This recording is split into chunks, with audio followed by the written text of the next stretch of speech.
Rusty Quill presents. Welcome to Ain't Slayed Nobody. This is an actual play podcast intended for adults, and may contain material that some people find disturbing. Please see the episode notes for content warnings, and listen with care.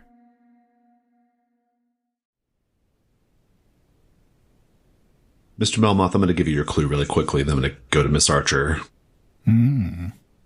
Your clue, the two young women who are perpetrating their own Fishman hoax, they actually have been hanging around Cremorne Gardens for research purposes, and they overheard some kind of argument between the handyman, Sven, and the owner of the place, Mr. Simpson.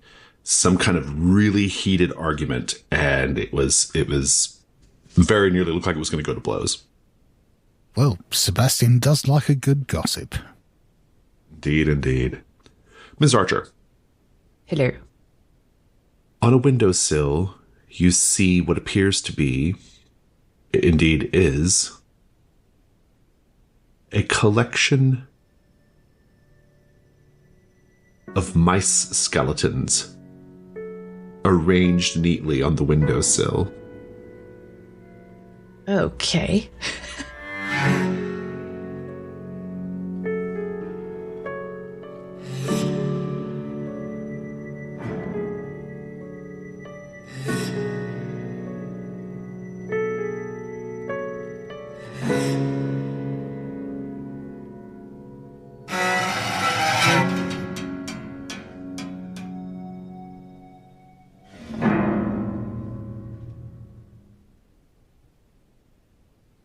As you're noting it, you hear a sound downstairs in the shop area.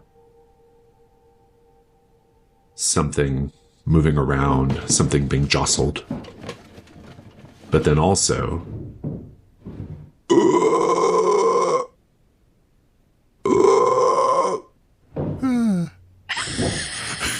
what do you do? She's kind of like getting in close to these skeletons, and then that sound happens. Just, oh, thank goodness.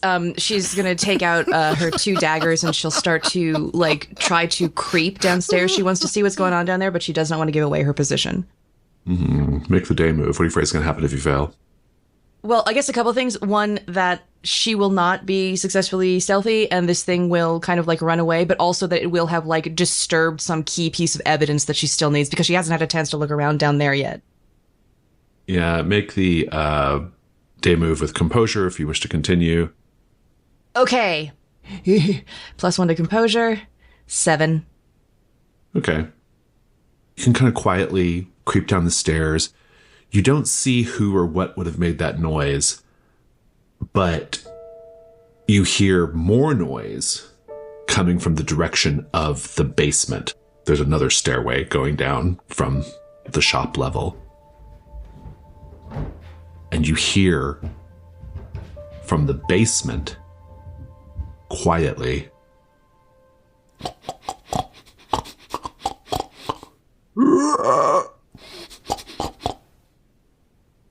Okay.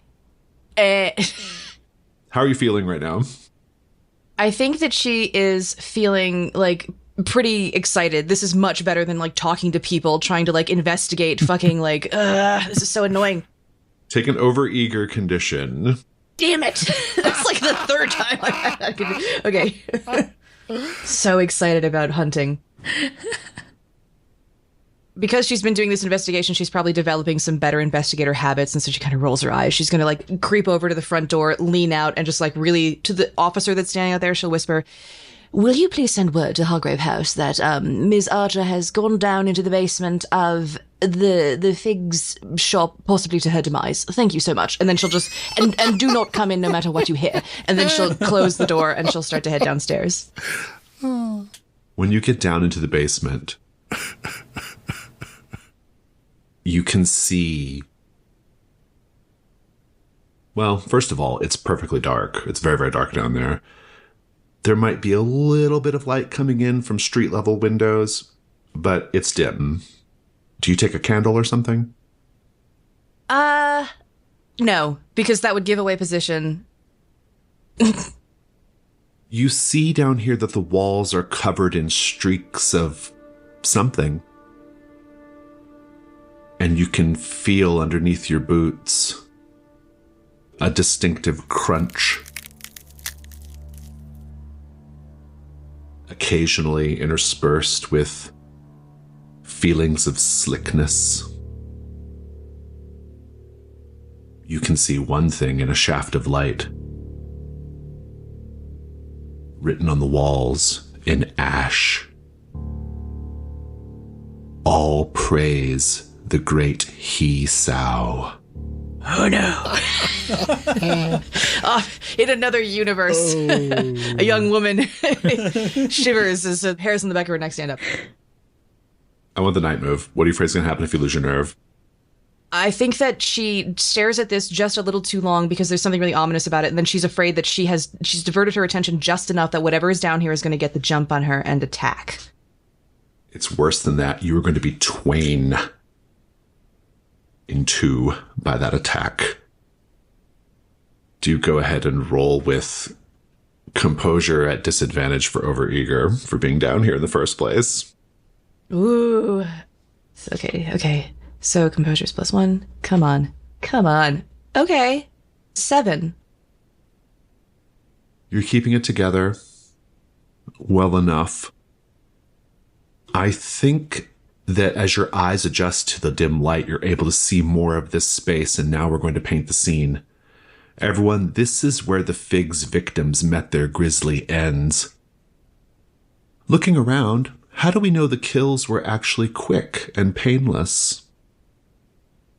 There's a lot of equipment that is clearly meant to restrain and expose like very critical parts of a human, where like quick incisions and like quick things can be made. And there's also probably like ether. What did they use to like anesthetize people back then? Something to knock them out. There aren't any scratch marks or anything like that on the walls. No signs that people have tried to escape. There's just blood. How to add to this? Because you just said there's blood. I was going to say there is no blood, like it's immaculate. Like the blood is like contained. It's not like just spread everywhere. It's in a trough. Yeah, it's very well contained, very well kept. Yeah, there's not a sign of excess. Yeah, if there's a trough for collecting it, they could use it to make black pudding. Yeah, right. Ooh, love black pudding. Mm-hmm. Waste not, want not. To that point, I think it's almost set up like an assembly line down here. It's like just go through and process the bodies very quickly. Efficient. And yet, Ms. Archer,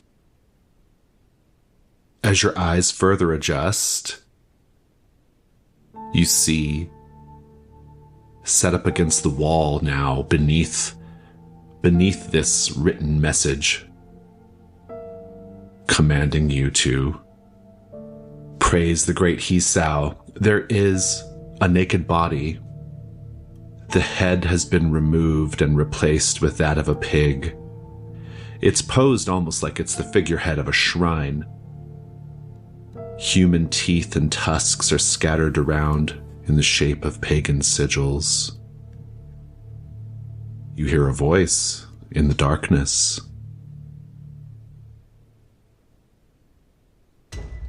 There are only two states of being. A piglet, suckling at the teat of Mock, swollen and happy, or food for the trough. Which will you be today, I wonder? Will you join me at the breast of the great He-Sow, or shall we grind up your blood and bones for the slop? What do you do? Very subtly, Viola widens her stance a little. She plants her back foot. She kind of like gets in a subtle ready stance, and she says, "I'd like to see you try." And then is just like waiting for an attack. The attack never comes, but I am going to give you the condition marked by Obert the Blade. Great. Oh, this is Obert, not Patrick. Ooh. You can hear metal being dragged against the bricks of the floor away from you. Oh, if it sounds like it's going away, I think she'll go after him. I think that I will, try to catch him. I think you just miss him. Ah, dang it. He's just slipped out of... There's a little door out of the basement that goes to another set of stairs up to the outside of the shop. And he's gotten away. But you are being watched. What do you do now? I think that she's had enough experience with, ritual sites. She knows better than to disturb shit. But I think that she does kind of want to, very carefully examine this body and specifically, what's behind it on the wall and what's under it on the floor. Very good. Make the information move with, I'm going to say composure. No reason. Here we go. That's a 13. Nice. Good. Why can't I roll good when I'm fighting? Yay! We'll come back to this in a bit. Mr. Melmoth, I think there's probably nothing else to be done with these two young pranksters. Oh, yes. And Mr. Whistler, I think, has given you a nod of intrigue at you. And I think before you go, he even turns to show you the sketch, and it's a pretty good rendering of you. Yes, but I'm used to this sort of thing, so I'm not especially impressed. What do you do? I suppose I'm intrigued enough by the sketch that I will introduce myself to Mr. Whistler, and rather than just shout up to him in his balcony from the street below, because that's frightfully gauche, I'm just going to let myself into his house and walk up to the balcony. Because he's given me enough of an invitation that I don't think I need to bother with knocking. I would say so. You can actually see he has a canvas set up as well on his balcony where he has finished the painting of Miss Innes. And you recognize it. Ah, yes, yeah, you rather captured her likeness there. He says, "Oh, do you know her?" We're acquainted, yes. A few moments ago, if you had asked me to show you the most captivating creature in London, I would have pointed to that painting. But now, seeing you, I'm not so sure. I'll just give him a half smile. Can I convince you to sit for a full portrait? And how long would that take? I can work as quickly or slowly as you need me to. And what would you offer in return? Immortality. No, I've had enough of that, thank you. What else do you have? That feels like a good cut. I like that. So, Mr. Kessler and Ms. Innes, what are the two of you doing right now? I think Ms. Innes said she wanted to help with the investigation. I can help. So I'm going to kind of inconspicuously show her the rubies that I took from Taggart and say, maybe if we could put together a story that you had some rubies stolen from you, from your family, and I'm helping you investigate. We can go talk to the customs agent or whoever's handling the shipments around here, the foreman. Okay, I can do that. I just dry off. Yeah. Like wring out hair. We might stand out a little bit, but I think that's okay. I've got this. I have a story. Yeah. I love your confidence. I think you do have this. Let's look for somebody. And I think just looking for whoever's in charge of like incoming shipments from overseas. Yeah, I like that. Okay. I think you can probably talk to some sort of like harbor master or something, right? Yeah. That shouldn't be too much trouble. Busy, but willing to talk briefly. So what is it? What do you need? What can I help you with?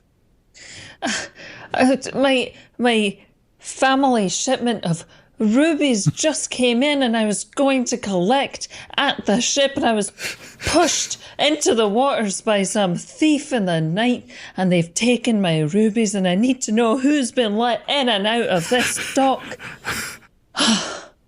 Your rubies? Aye, my rubies. He says, I don't have time for this. This detective is helping me. Sir, I'm a United States Pinkerton agent, and I'm helping this woman recover her rubies. If you could just show us your shipping logs. So you were able to get over here from the United States in short order? No, I'm here for something else, but I'm on a temporary basis. I will help other people. He was the only one who'd listen. I'm a detective, you see. Look, I drew this sketch of her. He shakes his head disapprovingly. I'm not even giving this a roll.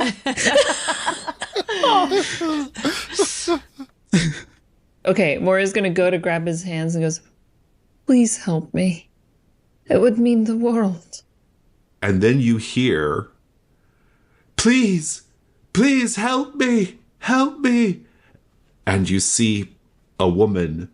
Her coat has been ripped and shredded really, really badly. And there's blood everywhere. And she looks in a state. And you see rising up from the shallow water behind her, you see the creature. It is covered in like moss and silt, and it's flailing around. And this woman is like, please. And the harbor master, he says, quick, we have to help her. It's the fish man. Moyra looks at Mr. Kessler and is just like, I'll get him back in the water. And goes off running. Okay, I was going to shoot him. So what are you doing at this point? You said he's coming out of the water, right? Yeah, it looks like he was like there in the shallow part of the water. I am going to use my cosmic passage abilities and have the waters just like envelop him and pull him down, and I'm going to jump in there with him. Oh, I love it. That's really good. Let's read that part of the character sheet so that we're all on the same page here. You can move and control sources of water within eyesight. Near large bodies of water, such as a river or well, you can move enough water to flood a room. When you channel the sea and tides, take your next roll with advantage. If the next roll results in a miss, you take the condition exposed. Okay, very good. It's the day move. What are you afraid is going to happen if you fail? That he'll get out of the waters and attack all these people. I don't know. No, I know that it's a hoax at this point. We've all answered this question. Yeah, it's well established this is a hoax at this point. I think Moyra still has hope. Just drown this person in his suit. I love it. Okay, we'll see how it goes. This is going to be with sensitivity because it's kind of a magic thing. Okay. You do get to roll with advantage. Oh my god. I rolled a 1, and a 2. Jeez. Oh no. So the total is 5.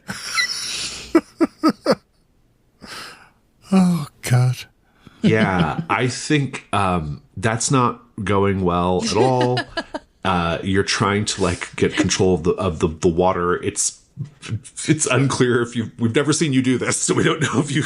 And this is a dock with other people around. Yeah, so if this is going to result in being exposed, I feel like she literally like has her arms like outstretched towards it, and it's almost like, even though she's not in the water, it's like water is drenching her at the same time as she is moving these waters. And it's just very obvious. Yeah, I love it. And I think it's not working. There is water splashing around everywhere, and you're sort of like holding your hands out, like, menacingly at the creature. The creature like scrambles towards you.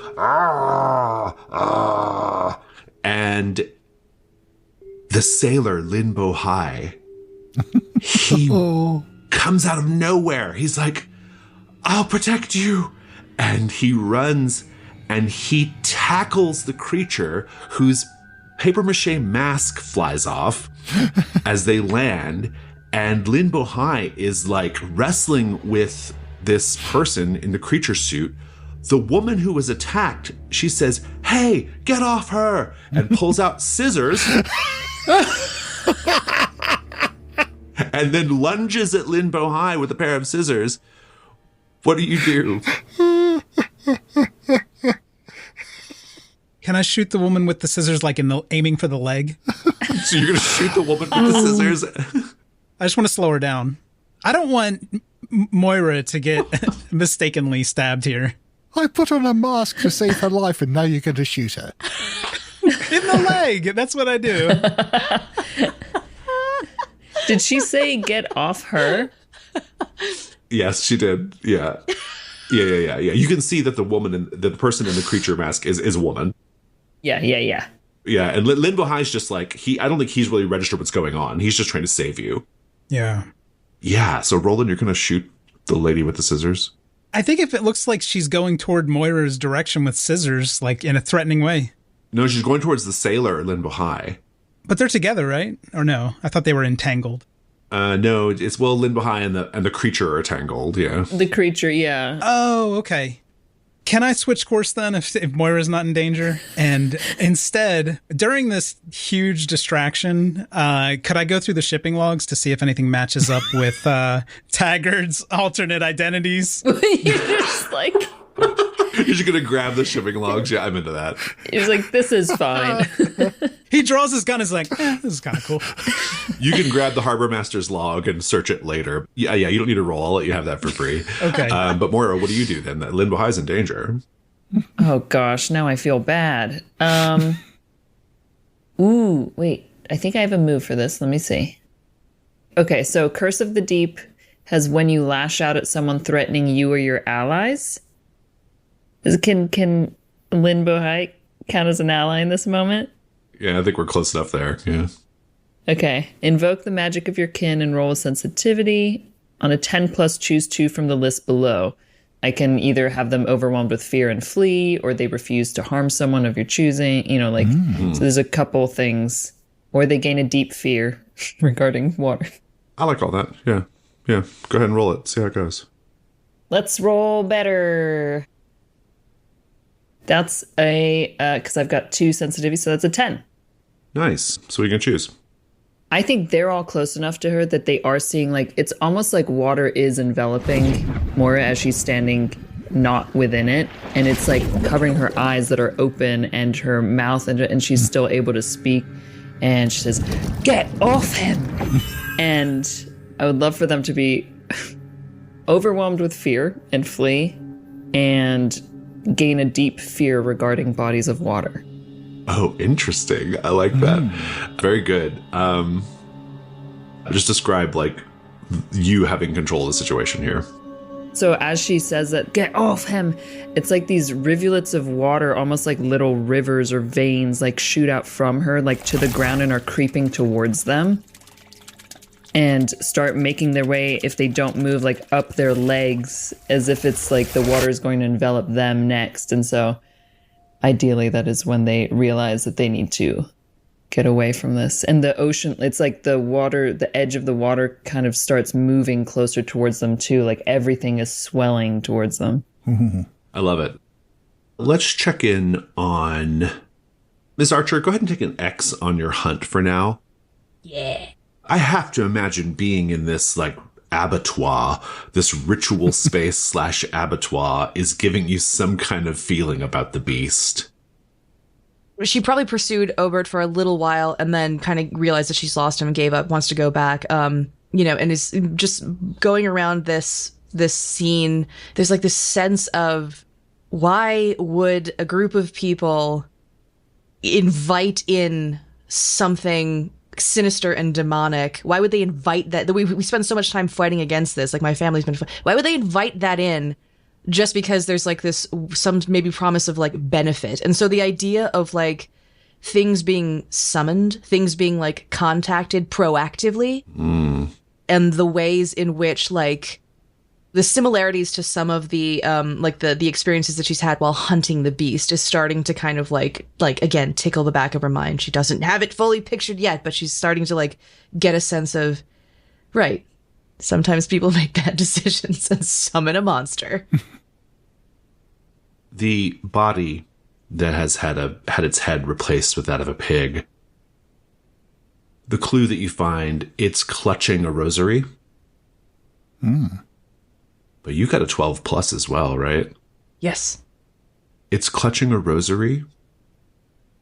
The rosary, all of the little beads are in Mrs. Brathwaite's shade of blue. Motherfucker. But the rosary is the important part for the figs. And just to be clear, was the writing on the wall, praise the he's out, was that a capital C clue? No, it's just really interesting context for the investigation. It is. I think you just stumbled into Obert's lair more than anything. Amazing. You can certainly come back to the pie shop anytime you want. There's more things to look at. But for now, I think we'll wrap up the day phase there for you. But I think I want to pick up with this moment. Mr. Kessler, you have the log. You can be looking through it later on, but you do have it.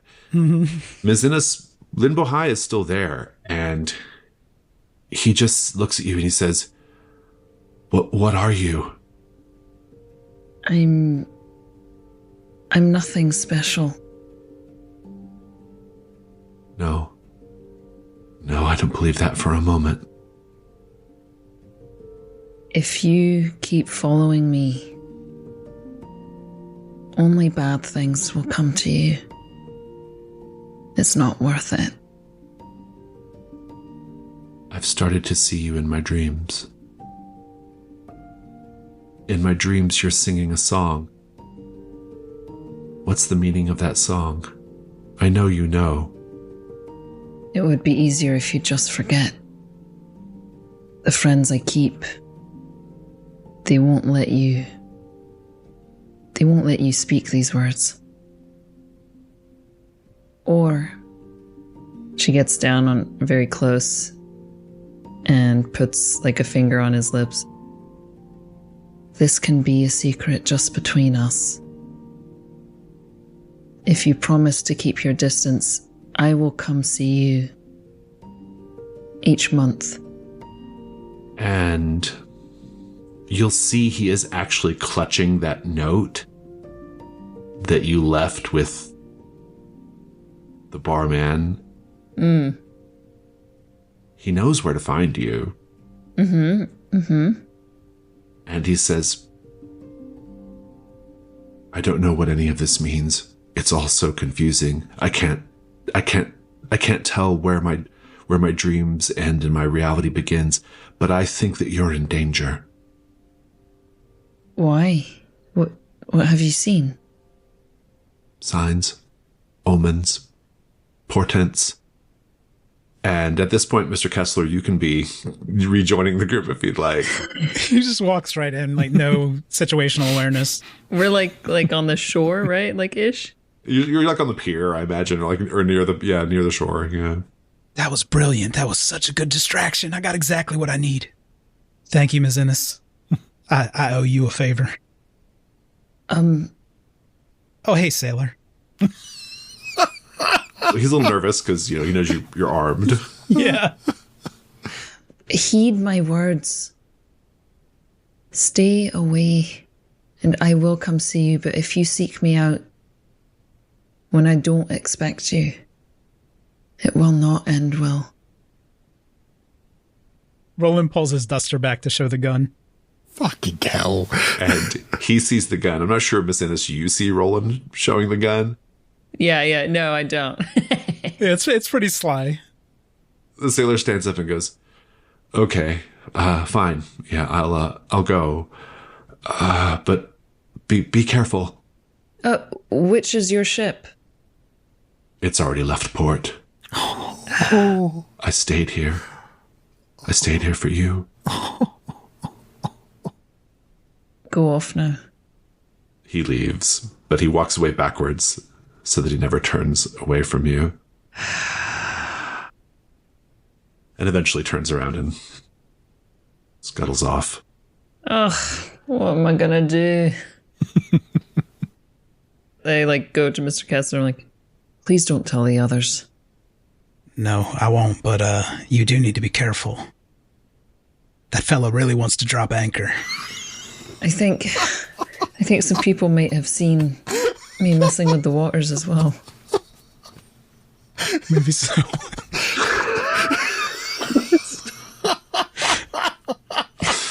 You're terrible.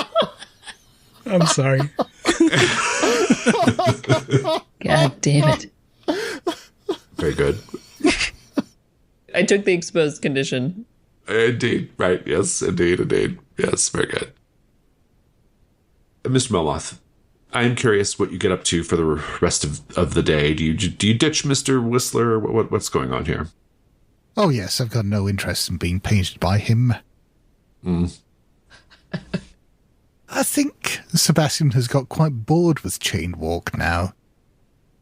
Before heading back to Hargrave House, he is just going to indulge his vice a little bit and stop by one of the local mortuaries where he's befriended one of the mortuary assistants. Or, well, befriended is probably the wrong word, where one of the mortuary assistants is enthralled to him.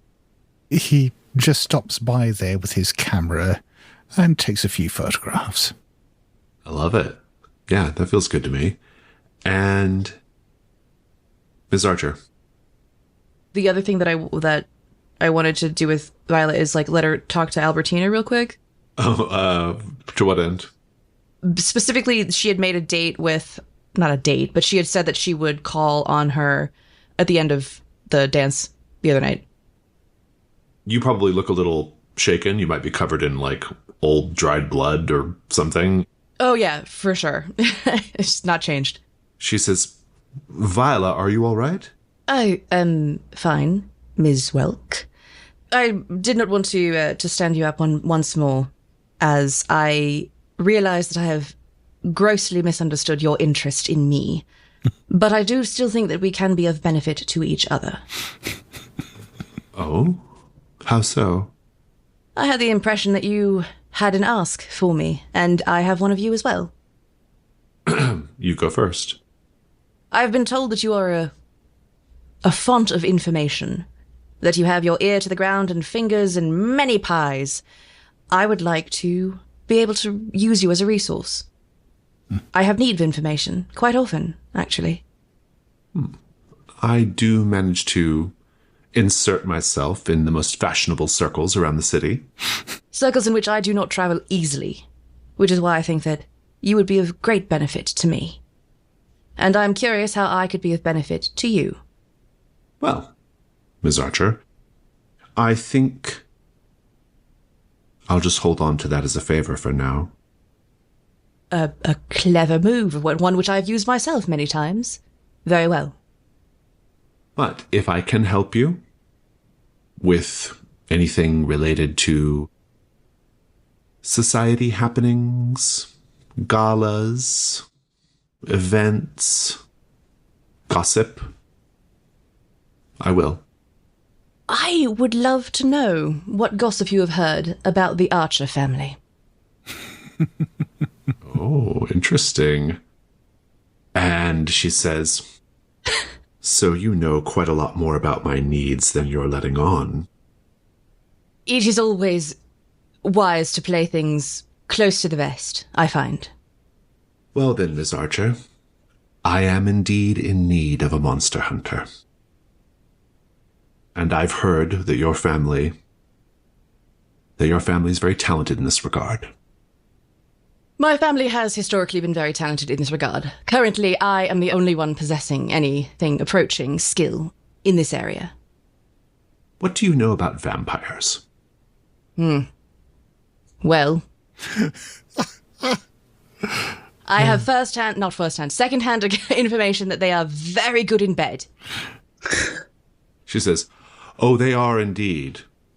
There's one vampire in particular who has earned my ire. Ah. It wouldn't by any chance, hopefully I'm very lucky, be someone named Julius, would it?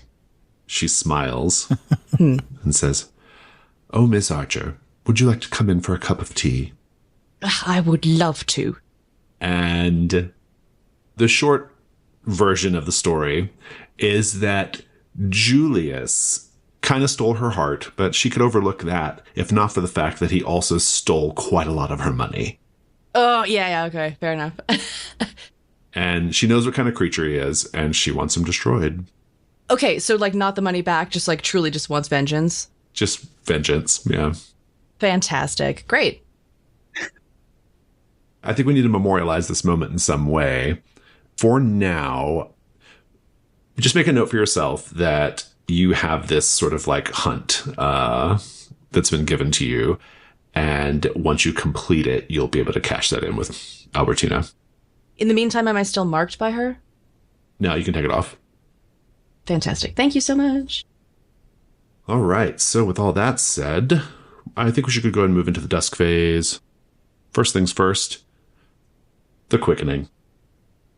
I'm going to roll with, I think I get a +1 on this. It's with either composure or sensitivity, whatever that is. Yeah, +1.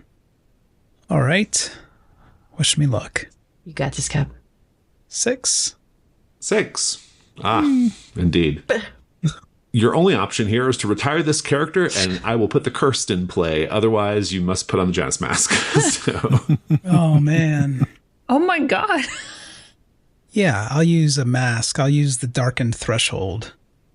Very good. Which says... narrate a scene in which you hurt an innocent because of your curse.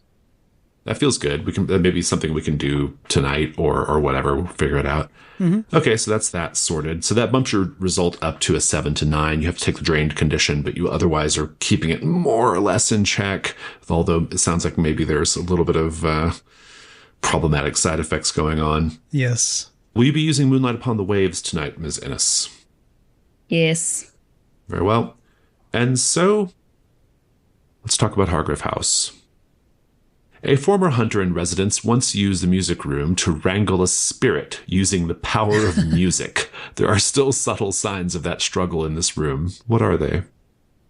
On quiet nights, you can still hear echoes of the refrain that he played in the room. It's very subtle, very quiet. You could almost dismiss it as the wind outside, but it's not. And the reason you can hear it sometimes is because the sound in this room is somehow, like, weirdly deadened, no matter what you do, like, changing anything in it. It's just always a little bit like it's almost being intercepted. For whatever reason, the mouthpieces on many of the instruments are bloody. This is so cheesy, and I'm so sorry, but is there a piano in this room? And you know how you see, like, the ones that, like, play on their own? Like, sometimes the keys are, like, moving and will just, like, play a little piece on their own. Fantastic. I love it. Continuing on, would you all like to answer a question? I think we must be about ready to tackle the next installment of the Creature of Cremon Gardens. Yeah, I agree. Yeah. Mm-hmm. The question is, who is perpetrating the hoax and why? Seems pretty solid to answer. There is this piece of scrimshaw depicting a fish man emerging from the waters. There was a little girl singing the weird song and saying now would be the best time to see what's at the bottom of the river. The creature had green bile dribbling from its mouth. There was word of having seen the creature before, but not at Cremorne Gardens. And then the argument between Sven and Mr. Simpson. That last one's the only one that really kind of points at a specific person perpetrating the hoax. The others might be a little trickier. Well, so we're pointing at Mr. Simpson, right? Who is the owner of Cremorne Gardens? He's the owner, yeah. Or the handyman?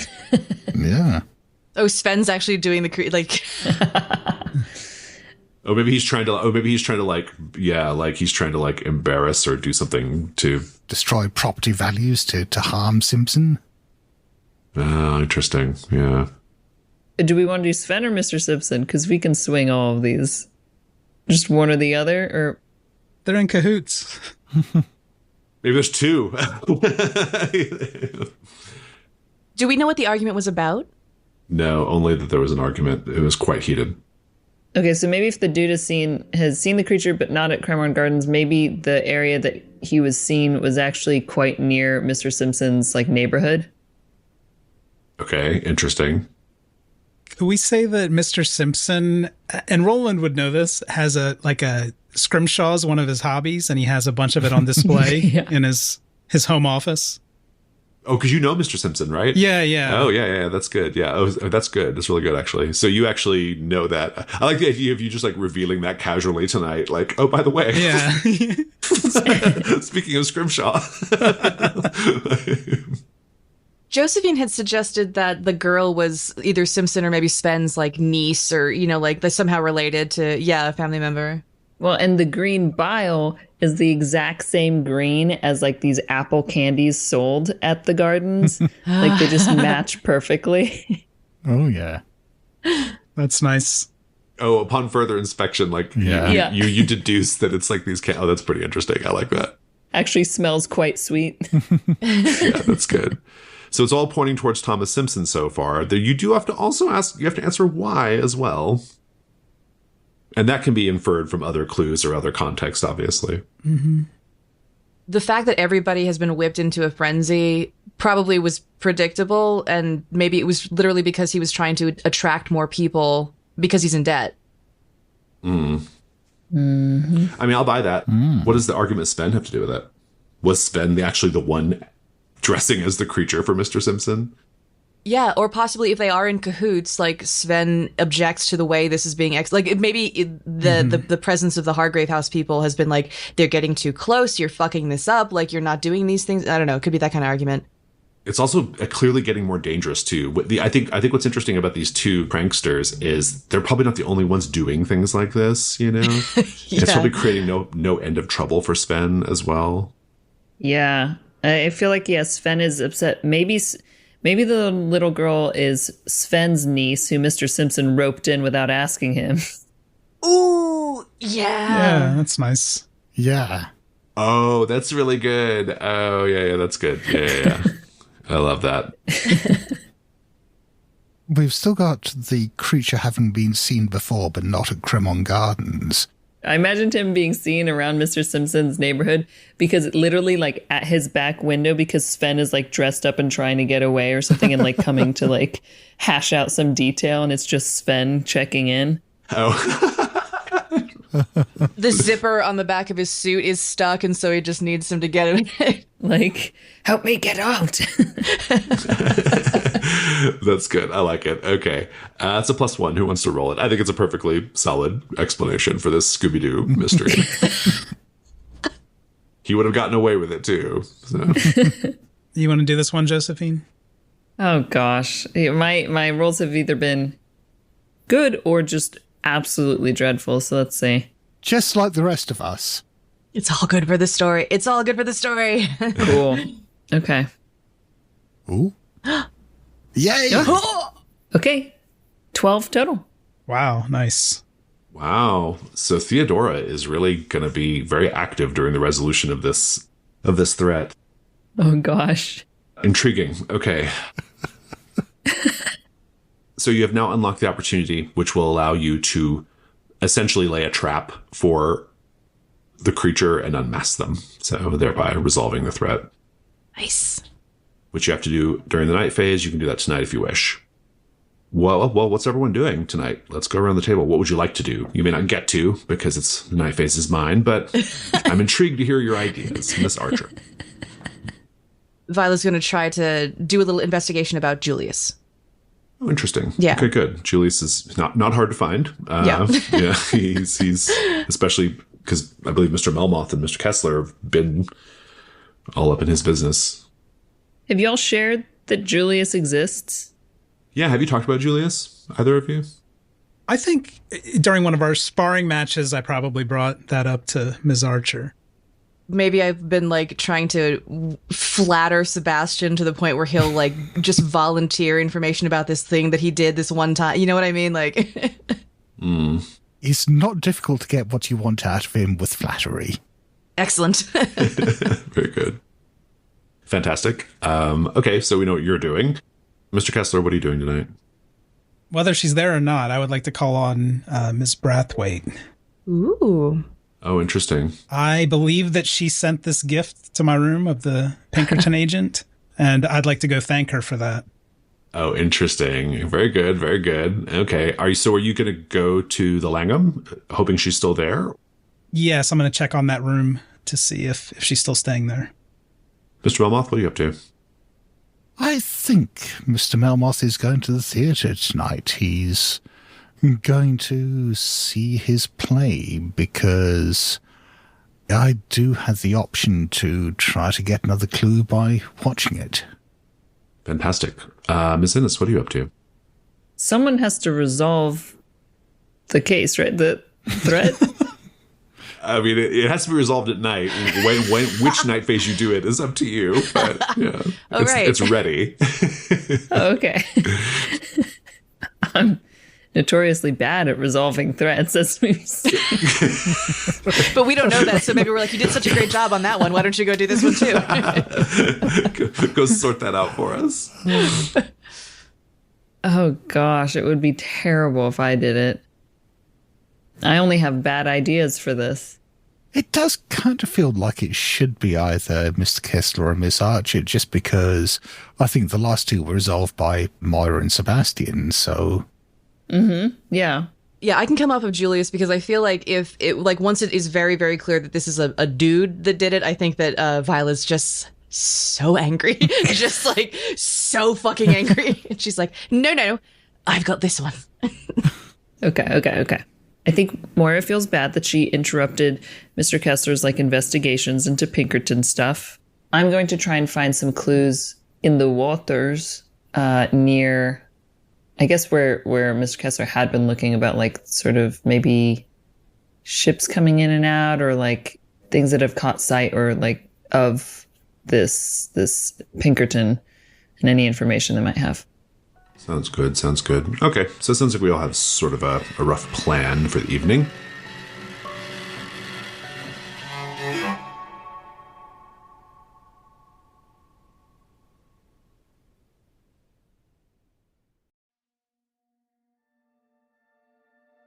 Thank you for listening to Ain't Slayed Nobody. For ad-free episodes, lots of bonus content, and special programming, please join our wolf pack at patreon.com/ain'tslayed, or subscribe to Ain't Slayed Nobody Plus at Apple Podcasts. Nothing helps the show more than becoming a subscriber. See our show notes for full credits, and help us grow by posting friendly reviews and spreading the word to your friends and followers. Thank you, and good luck out there.